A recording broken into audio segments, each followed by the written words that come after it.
Ciao ragazzi e benvenuti in questo nuovo video. Oggi continuiamo il percorso volto alla comprensione profonda della storia e tutto ciò che la riguarda. Dopo aver compreso che la cronologia su cui si basa la versione scaligeriana che farà fondamenta alla nostra storia è tutt'altro che sorretta da solide basi, ma al contrario facqua da tutte le parti, come mostrato da numerosi studiosi nel corso di secoli, oggi andiamo a parlare del problema inerente alle fonti cosiddette antiche e su cui si basa la ricostruzione di tutta l'epoca antica così come ci viene presentata dalla cronologia scaligeriana. Rispetto a quanto si tende a far credere, il discorso delle fonti antiche è avvolto in una nebbia totale, poiché numerose sono le ombre sulle circostanze della loro scoperta e incerta è la loro provenienza. Tutta la letteratura antica, che farà fondamento alla storia classica nella cronologia scaligeriana, emerse solo nel Rinascimento e non si hanno notizie documentate sul loro destino nei secoli precedenti a tale epoca, i famosi secoli bui, periodo questo di cui si sa apparentemente molto poco e caratterizzato, da quanto ci viene detto, dal deterioramento demografico, culturale ed economico verificatosi in Europa occidentale in seguito al declino dell'impero romano.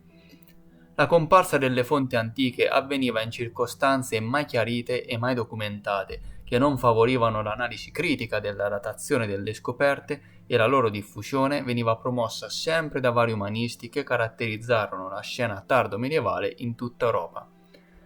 Ora, gli storici che appoggiano la versione scaligeriana ci fanno sapere come l'umanesimo fu quel movimento culturale ispirato da Francesco Petrarca e in parte da Giovanni Boccaccio, volto alla riscoperta dei classici latini e greci nella loro storicità, per poter avviare una rinascita della cultura europea dopo i sopracitati secoli bui medievali.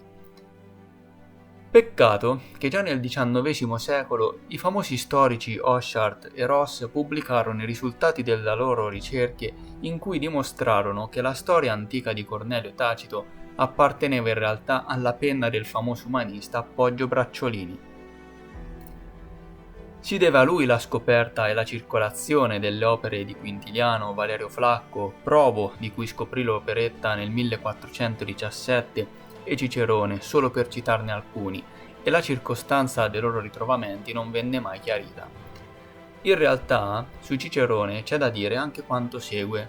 Gli elenchi del suo codice incompiuto sono considerati antichissimi, risalenti ai presunti secoli 9 e 10 a.C., nonostante si puntualizzi che l'archetipo del codice sia andato perduto da tanto tempo. A proposito di questi elenchi, pare che nel 1420 il professore milanese Gasparino Barzizza decise di riempire le lacune del famoso codice incompleto con delle aggiunte personali per favorire a sua detta la lettura.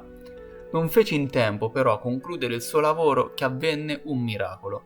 A Lodi venne trovato un manoscritto con il testo completo delle opere di Cicerone.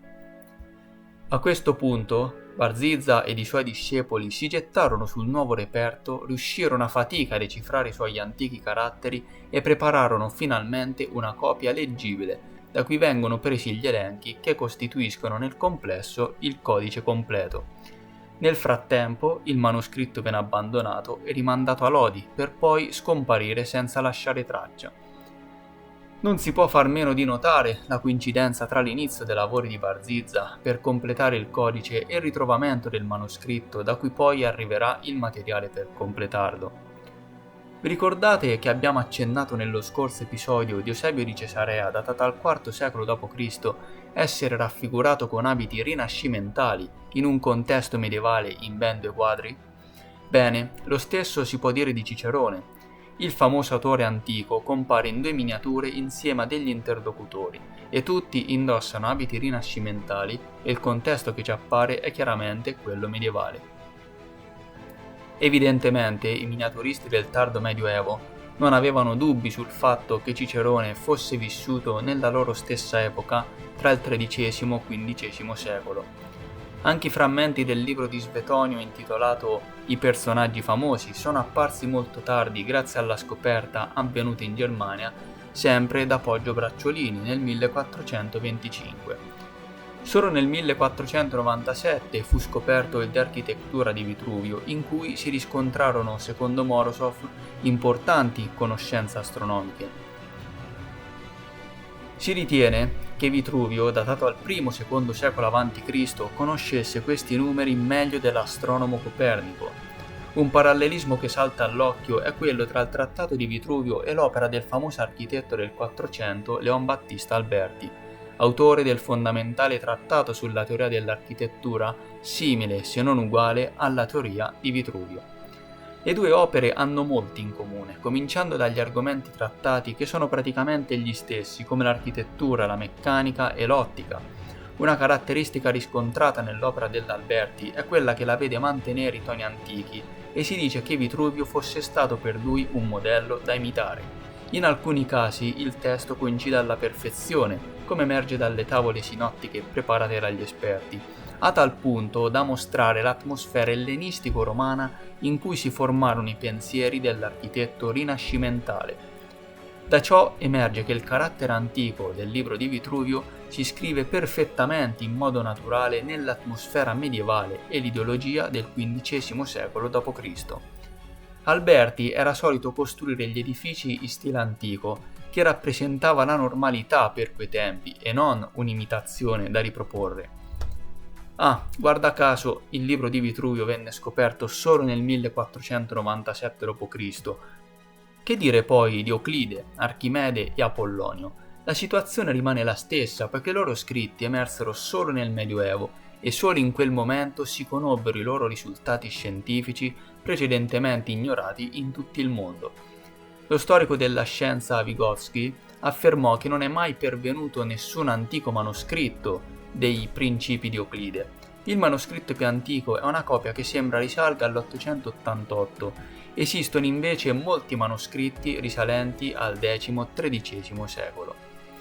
In una pagina del manoscritto Geometria, sempre di Euclide, fatta risalire al 1457, è collocato un disegno che ritrae la vista panoramica di Roma, non quella antica, ma quella medievale dove spicca una bellissima cattedrale gotica cristiana. Curioso che nel libro dell'antico Euclide ci sia una miniatura della Roma medievale. Perché non raffigurare la Roma antica se veramente questo manoscritto è una copia di quello originale presunto antico? Sarà forse perché non esistono versioni precedenti, ma anche in questo caso stiamo parlando di un autore medievale che scrisse la sua opera proprio nei secoli in cui ci sono pervenute molte delle sue copie, e cioè i secoli X-XIV? E che dire del frammento dell'affresco di Andrea di Buonaiuto intitolato Il trionfo di San Tommaso d'Aquino, presente nella chiesa di Santa Maria Novella, cappellone degli Spagnoli a Firenze, fatto risalire al XIV secolo, in cui si possono notare raffigurati da sinistra a destra Pitagora, Euclide e Tolomeo. La studiosa Basmakova, storica della matematica, ci fa sapere della situazione definita da lei paradossale, che vede che prima della pubblicazione della prima traduzione in latino dell'aritmetica di Diofanto di Alessandria, gli studiosi europei usarono gli stessi metodi algebrici di Diofanto, pur non essendo a conoscenza delle sue opere. Solo per dire, anche in questo caso la prima edizione conosciuta dell'aritmetica è datata al 1575 d.C. Per Archimede le cose non sono migliori. Veselovsky comunica che la matrice di tutte le edizioni moderne di Archimede è un manoscritto perduto del XV secolo e un palinsesto costantinopoliano scoperto solo nel 1907. Si ritiene che i suoi manoscritti siano arrivati per la prima volta in Europa solo nel 1204 e che la prima traduzione risalga al 1269. Purtroppo il testo completo pare sia stato rinvenuto solo nel 1884. La prima edizione a stampa apparve solo nel 1503, quella in greco nel 1544 e in seguito i suoi lavori vennero adottati dal mondo scientifico. Inutile dire che lo stesso Archimede lo si vede ritratto in abiti rinascimentali in una miniatura tratta dal suo libro Opera, risalente, guarda un po', al XV secolo ed il tutto ambientati in contesti medievali. Come abbiamo visto, quello delle fonti antiche e le loro datazioni rappresenta un problema non da poco, visto che su di esse si baserebbero le prove su cui si fonda la cronologia scaligeriana. A questo proposito c'è da porre sotto la lente di ingrandimento il fattore umanisti, poiché, come abbiamo detto in precedenza, la diffusione della totalità di queste fonti si deve proprio a loro, protagonisti in tutto e per tutto anche dei loro ritrovamenti di cui non sono state mai spiegate le circostanze.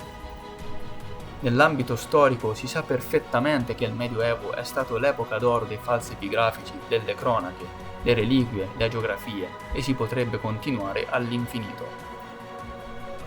E questo è un punto non da poco, poiché le statue antiche, le pitture, le iscrizioni scolpite nelle pietre, nelle monete, quelle intessute su tende e tappeti potrebbero dare abbondanti notizie storiche.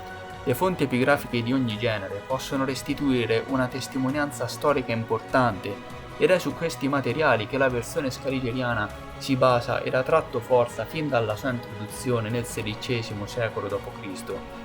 Peccato che in tutta Europa, proprio con l'avvento dell'umanesimo, si registra un'attività di falsificazione epigrafica notevole, con la complicità dei monasteri pieni zeppi di monaci benedettini intenti a retrodatare, confermare, inventare fondazioni, diritti di possesso di terre, privilegi fiscali, esenzioni giurisdizionali, giusto per avere un'idea e comprendere solo una parte del loro raggio d'azione.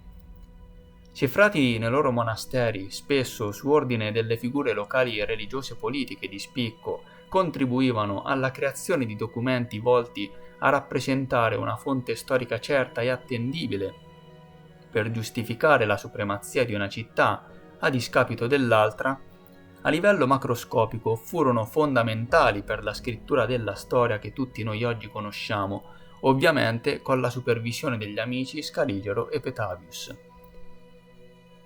Parlando solo dell'Italia, erano presenti molti centri di falsificazione, sia nei monasteri che nelle varie città. Padova era un'importante fucina di falsificazione. In Sicilia abbiamo testimonianza del monastero benedettino femminile di Santa Maria della Scala Messina, che tra il 1108 e il 1291 produsse molti diplomi falsi per altri monasteri siciliani e le regioni del sud, come veniamo a sapere nel documento Storia di falsi e falsari di Paolo Petro. A Catania, nella prima metà del XVII secolo, sotto l'ispirazione di Ottavio d'Arcangelo in Acireale, era nota una combriccola di falsari di documenti, come venne denunciato da Vincenzo Casagrandi nel 1908, ordinario di storia antica all'Università di Catania. Questa organizzazione era solita produrre documenti per reclamare l'indipendenza o trarre vantaggi di vario genere. In questo caso l'intento era quello di elevare il prestigio della città nei confronti di Palermo e Messina. Ottavio d'Arcangelo, nobile del luogo, era la mente di questa combriccola ed il suo braccio destro o socio era il vescovo Ottavio Branciforte, che era solito tornare da suoi viaggi a Roma con monete antiche e manoscritti forniti da falsari professionisti. Ottavio, per accreditare le sue fonti, era solito citare l'autorità di celebri umanisti del calibro di Bessarione, Marsilio, Pontano, Biondo, nonché del notissimo falsario umanista Agno da Viterbo, conosciuto per aver prodotto molte fonti discutibili.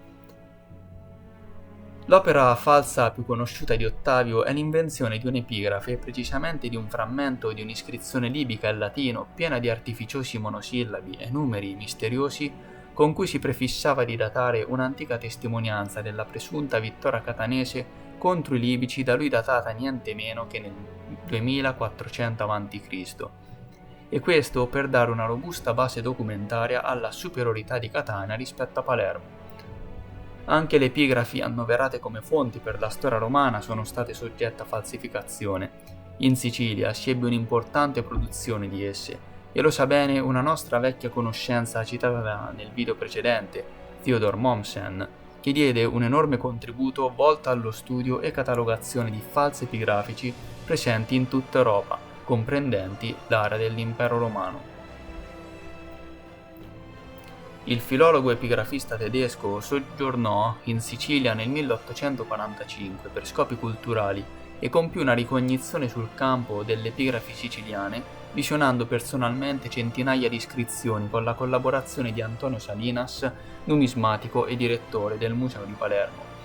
Il suo volume annovera di sicuro 45 iscrizioni siciliane false, 2 incerte e 682 iscrizioni, presumibilmente autentiche almeno fino a quel momento, inserite nella categoria aliene. Come per quelle romane, anche le iscrizioni greche siciliane fanno sorgere dei dubbi, offrono campo libero e propizio ai falsari visto l'enorme quantità di domanda sul mercato antiquario di oggetti relativi all'epoca romana. Nel Settecento la Sicilia conosce un importante risveglio dell'interesse per l'antichità greco-romane provenienti sia da scavi in loco che dall'importazione da Firenze, Napoli e Roma, e i monasteri benedettini risultano essere attivi collezionisti di oggetti antichi ed epigrafici relativi alla storia romana e fungevano da veri e propri intermediari nella diffusione di questi falsi. Ora, senza dilungarmi troppo, invito a fare le vostre ricerche e comprendere quanto questo fenomeno fosse diffuso ai tempi, e non è da sottovalutare perché qui si possono trarre delle letture molto interessanti. Come si può essere certi della datazione o dell'autenticità delle varie fonti in generale, siano esse di natura letteraria, numismatica, geografica, eccetera, con cui si ha la pretesa di avere restituito un'immagine quanto più fedele possibile del mondo classico e antico, se come abbiamo visto la loro situazione è avvolta nel caos. Stiamo parlando dell'assenza di fonti scritte nei secoli precedenti il Medioevo ed il periodo rinascimentale che attestino e ci testimoniano del mondo classico dove ci viene detto che la cultura raggiunse il suo massimo splendore per poi cadere nell'oblio nei secoli bui. Tutto ad un tratto nel Rinascimento si ha una rinascita di quelli che erano gli usi e costumi, le conoscenze ed in generale tutto ciò che riguarda il mondo antico, completamente ignorato e sconosciuto fino a quel momento. Le varie fonti ritrovate, sempre dagli umanisti in circostanze misteriose e mai chiarite, le tante ricerche dei vari studiosi che hanno dimostrato che in realtà molti manoscritti di autori antichi fossero stati creati dagli stessi nel periodo rinascimentale, la diffusione quasi programmata sul territorio nazionale ed europeo di oggetti epigrafici che poi venivano scoperti essere stati prodotti solo in epoca più tarda, lasciano insinuare il dubbio che forse nel Rinascimento ci sia stata la nascita vera e propria del mondo classico antico per come abbiamo imparato a conoscerlo sui libri di scuola. Abbiamo visto come nel caso di Leon Battista Alberti nel 400 fosse la normalità costruire edifici poi etichettati come antichi e che la mentalità ed atmosfera ellenistico-romana fosse propria del periodo tardo medievale e non una sua imitazione. A questo punto sorge una domanda: possibile che l'antichità per come l'abbiamo conosciuta in realtà sia stata creata proprio nel Rinascimento grazie all'attività degli umanisti che hanno attribuito l'invenzione delle opere scritte da loro a personaggi antichi successivamente retrodatati dai cronologisti scaligeriani, creando di fatto l'antichità? Se fosse così, il mondo classico sarebbe semplicemente un'epoca fantasma, un riflesso del periodo medievale, il suo duplicato, in cui la geografia, i nomi delle dinastie, dei personaggi illustri del tempo sono stati presi, modificati e fatti slittare indietro nel tempo. Già questo lascerebbe presupporre che la storia almeno documentata sia molto più breve rispetto a quanto ci è stato detto.